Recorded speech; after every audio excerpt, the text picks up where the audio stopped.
Yo, so how's it going, guys? Welcome back to another GTA 5 video. So as you guys probably know, yesterday I put together a video showing you guys the top 10 tips, tricks and secret features in the new Smugglers Run DLC that you guys may not have known about. And going off the feedback, it seems like all of you guys at least learned one thing new from that video and really seemed to enjoy it. So I thought I'd go ahead and put together somewhat of a part 2, seeing as there's been so many secret updates, tricks and features in this new DLC that I'm sure will help you guys out in some way, shape or form. So as always, if you guys do learn one thing new from this video, or it does help you out in any way, shape or form, all I ask is you drop a like down below and feel free to subscribe, as I do post daily GTA 5 videos. Without further ado, let's get into the video.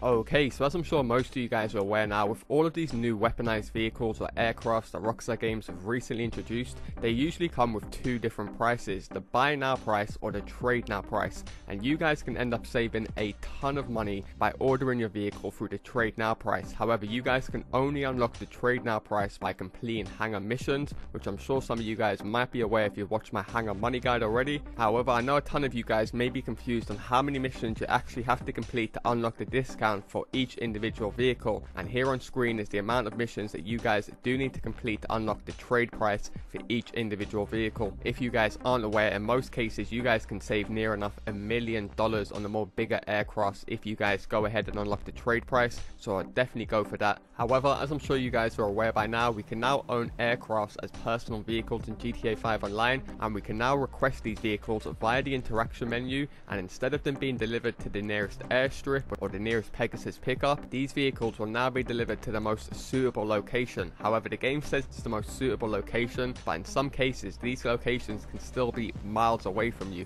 However, if you guys do own the Havoc helicopter, you guys can now request this for free via the CEO option, and it will spawn directly in front of you, just saving you guys a bunch of time having to run to your aircraft, which could be miles down the road. It also is worth mentioning, it does come in this awesome stealth version that you can't actually get when you customize your own one. As you guys can see right here, it comes with tinted out windows, which I think looks pretty sick. Now moving on to the next tip, and this one can be pretty useful, especially if you guys do own quite a lot of these aircrafts, or you do own this one right here. This one is called a Starling, and in many people's minds is the best aircraft out of the lot, because it does come with a machine gun, it does come with missiles, a jet fuel engine, and it can drop bombs. So when you take all of those things into account, it probably is definitely worth the investment. However, you guys that have been using this vehicle for a while now, you'll know that it takes about 1.5 minutes for you guys to refuel your jet so you can use the boost, which can be quite annoying or a bit tedious, especially if you guys are trying to get things done very quickly. When in actual fact, a lot of people don't know this aircraft almost works exactly like the Oppressor.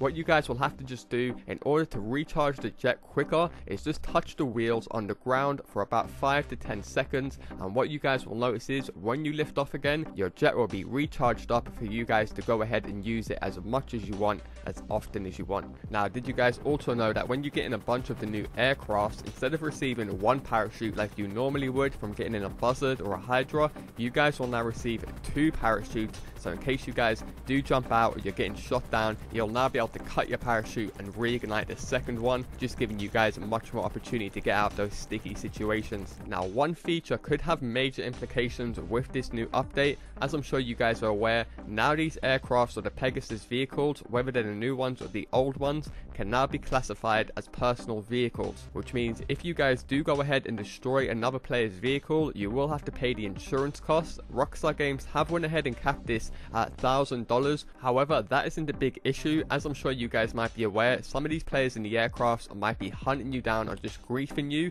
and when you guys take them out, not only will you have to pay the insurance fee, but it's actually going to add bad sport points to your account. So for every vehicle that you guys destroy, you will be receiving bad sport points to your account, which I think can be seen as quite ridiculous, considering it's mainly the high rankers that own a majority of these OP aircrafts. So it's going to be a bunch of low rankers that might be getting griefed by someone in a Hydra over and over again, just killing him, and then the guy that's getting griefed ends up getting put in a bad sport lobby because he's actually just destroying the aircrafts, which are the most powerful thing in the game. I'm not sure if Rockstar Games will look to change this, but me personally, I think they definitely should, because it's mainly the people that are in the Hydras and the aircrafts that are going to be hounding people and just griefing people down, whereas the people that are going to be destroying the aircrafts, it's more than likely they're just going to be trying to stay safe.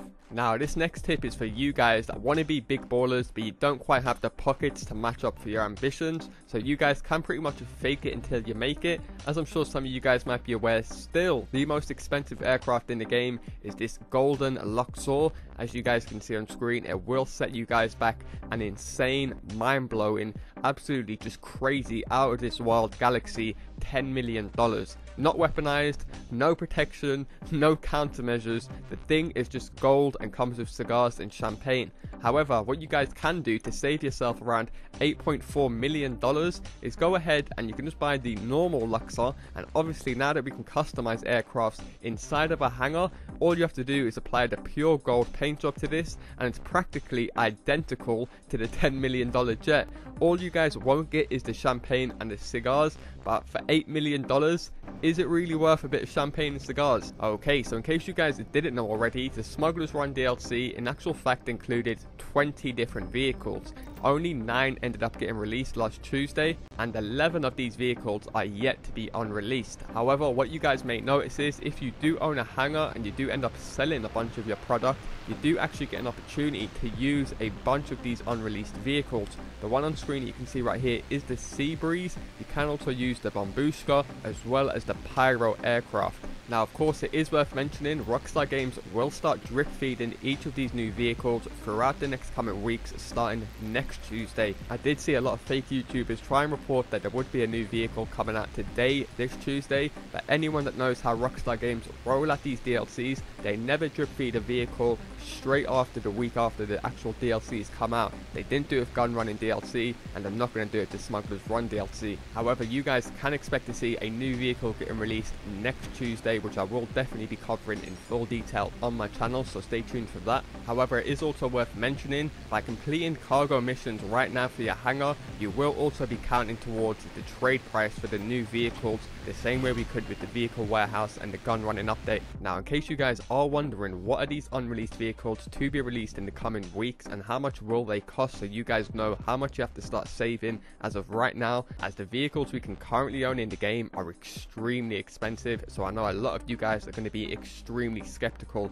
Luckily enough, a user by the name of FoxySnap has been able to access these new vehicles, as you guys can see on screen, in full detail with the trade price and the buy it now price. So quickly running through them, as you guys can see right here, the P996 laser will have a trade price of 6,500,000. The buy it now price will be exactly the same, 6,500,000. That's because the laser is already part of the game and it's not really a Smugglers Run DLC vehicle. They're just unlocking it now, we can purchase it. Next up, we have the FH1 Hunter helicopter, which me personally I'm looking forward to the most. Will have a trade price of 3,100,000 and a buy it now price of 4,123,000.